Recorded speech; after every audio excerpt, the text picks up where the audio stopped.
Hello everybody, the NAS Blast here, back with another Wizard101 video, because these tend to do the best on my channel. And I also just got a lot to say about it, especially on today's topic, which of course is on the dungeons of the game.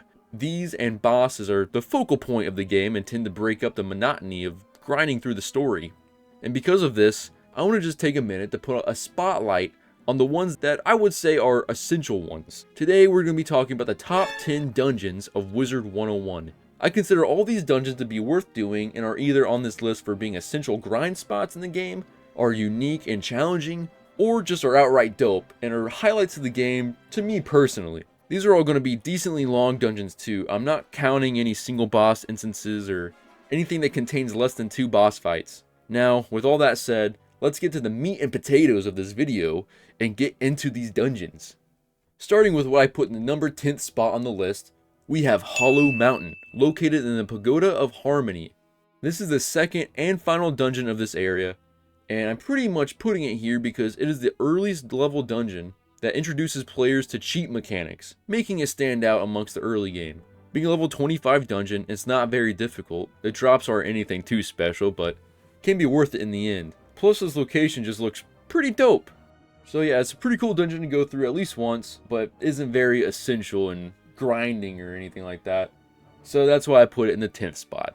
Moving on to number 9, we have the House of Scales. Another dungeon added in the 4 Dungeons update. This is a level 60 dungeon for the world of Crocotopia, and I consider it to be the second best dungeon from this update, acting as a competitor with another dungeon on this list for the best gear of the mid-game. It's got some challenge to it, but for some builds, it's worth the grind, depending on what you want to prioritize in your stats. Definitely an interesting dungeon to go through.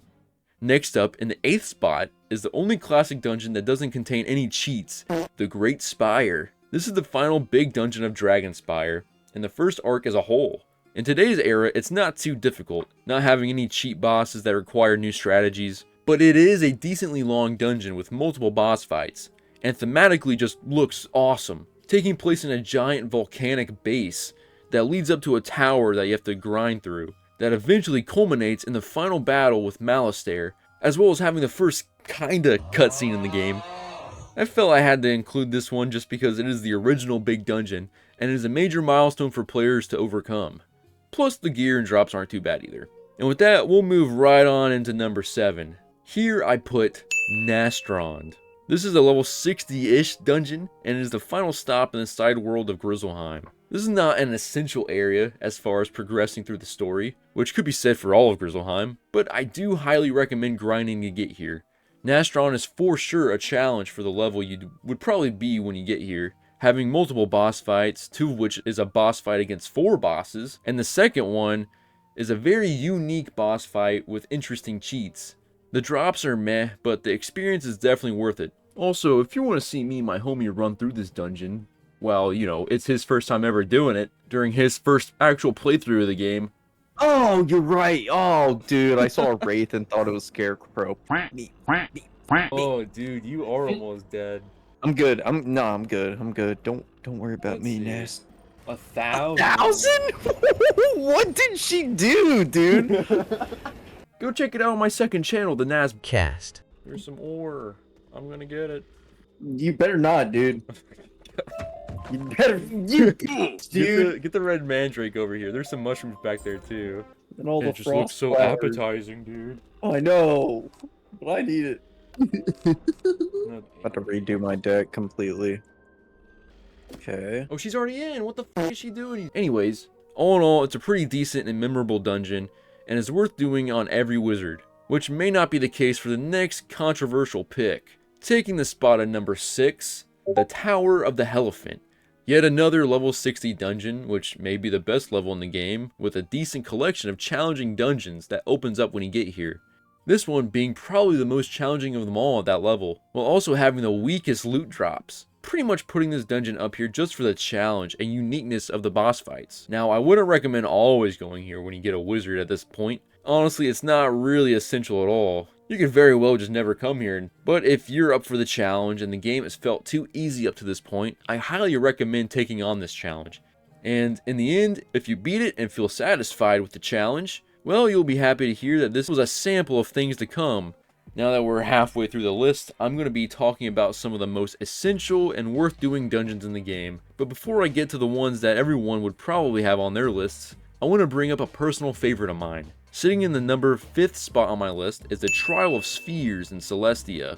This is the final dungeon of the world and is probably the best part. This of course is an essential dungeon that you have to do at least one time to progress through the story. And there really isn't much need to grind it, with the main loot drops consisting of mainly cosmetic crown items and pets, but this dungeon is just banging. But I'm not gonna lie, nostalgia might have a little bit of an influence on me with this one. But being the ending of the first new major world that brought a new level cap of the game with level 60, it was the first major dungeon that involved cheats, forcing the players to come up with new strategies, as well as the bosses having new types, all representing the new elements of astral magic, being star, moon, and sun. The theming of this dungeon is just really cool too, going through the trials of puzzles and boss fights. The Trial of Spheres is a major turning point in the game in my opinion, and a dungeon I'm always excited to get through when I get to this point in the game. Now with that one out of the way, let's talk about another end of the world dungeon that a lot of people still grind today. This dungeon, taking the number 4 spot, is Mirror Lake in Zavaria.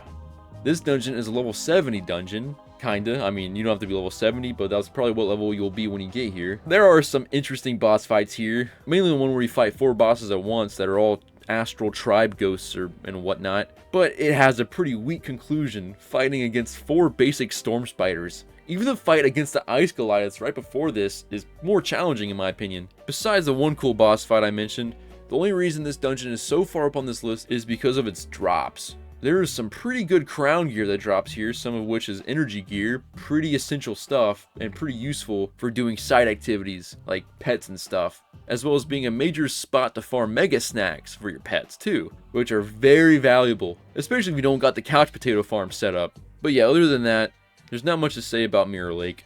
So let's finally get to the top 3 dungeons of Wizard101, which if you already play the game, you probably already got a good idea on which dungeons I'm going to bring up. But in which order? Well, let's go through this together.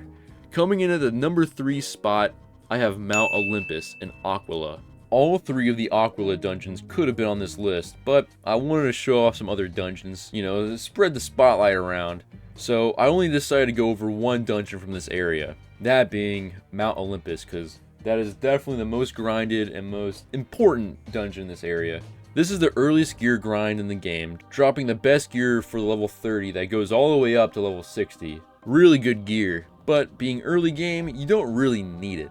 The game at these levels is pretty easy, enough to where you won't be struggling if you just use bizarre gear. But what really makes this dungeon a must run is the Sky Iron Hasta, a wand that is a guaranteed drop from the second to last boss of the dungeon. This wand is probably the most valuable wand for at least like half the game, giving 10% base universal damage. This is an insane stat boost for a wand to give, and is a must-have for all players. Some players don't even find a replacement for this wand till after level 100, which is probably the longest lasting piece of gear in this game. That alone would have put this dungeon on this list. But that, mixed with the interesting and unique boss fights, puzzles, and awesome gear, as well as having a commonly farmed secret boss, yeah, this dungeon is a top tier experience, and if you play this game, I highly recommend you do this dungeon. I mean, you just got to. You gotta get that Sky Iron Hasta, dude. And with that said, let's talk about the dungeon that took the 2nd spot. These last 2 spots could honestly be switched around depending on who you are, both being extremely important in grindy dungeons, as well as being side missions that you don't really have to do, but you're probably gonna do them anyway. Especially when you see everyone at your level wearing this gear, especially at level 100. Yup, the number 2 spot goes to the level 100 dungeon, the Graveyard in Darkmoor. All of Darkmoor could pretty much go here, but it's only the last dungeon of this area that drops the God loot. This whole dungeon is full of very challenging boss fights with unique mechanics, especially the last boss fight. The last fight being a 2-phase boss of Malistaire the Undying, giving it an impactful and thematic battle as well. This is one of the most intense and most grinded dungeons in this whole game. Most people, essentially when they hit level 100, stop what they're doing right there and come straight to this dungeon. Of course, to grind some of the best gear of the game. The level 100 gear is pretty much the best in this game from level 100 to 130. But honestly, you could get to the end of the game to like level 170 without really needing to upgrade to the Dragoon or Ion gear. Are they better? Oh yeah, a ton. They're way better. but the Darkmoor set is just so good, you could just use it all the way up.